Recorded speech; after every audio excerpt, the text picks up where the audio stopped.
Yun ang may nakita kong porcupine.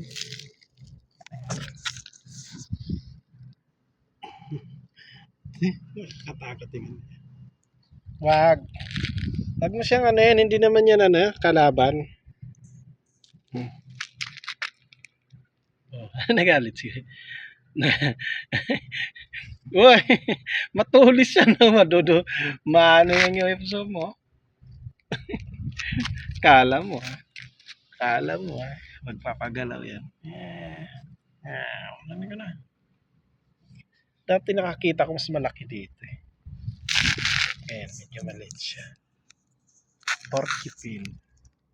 Ito ay ang tinatawag na porcupine na yan. Tutulis pala ng ano nyo. Kaya pala mahirap siya kainin ng mga predator. Dahil sobrang tulis ng kanyang kanyang pangdepensa. Oh, sakit din.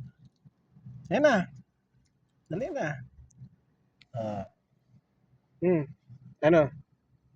Kaibigan yan. Hindi naman yung kaaway eh. Ayan ah.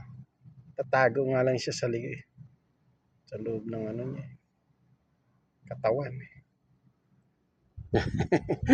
Tingin ng tingin si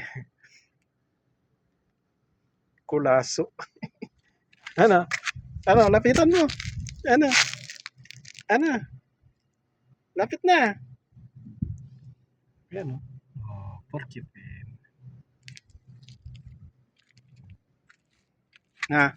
Galit ka? Hindi mo naman kaya yan eh. Ang tulis-tulis ng mga balahibo niyan eh.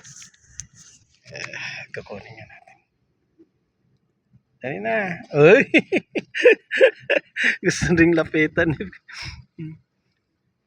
Dali na. Dali na. Dali na. Dali na. Tingnan ko yung itsura niya ano talaga. Parang daga lang din. Basta kagatin. Hindi nga pwede eh. Tutusok ka niyan eh.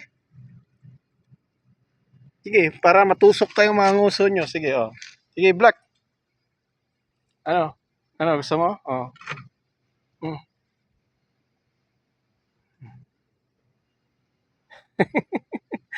Loko talaga siya.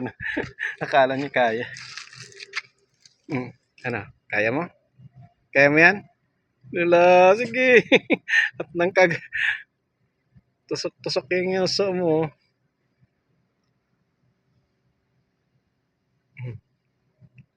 Kala mo daga eh. Hindi naman daga. Kala mo kakayanin mo yan. Ano? Kaya? Kaya mong kagatin yan eh.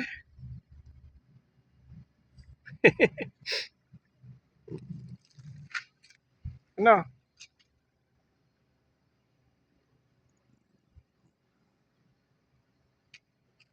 Ayan, nagtatago na siya. Ayaw na niya lumabas sa katawan.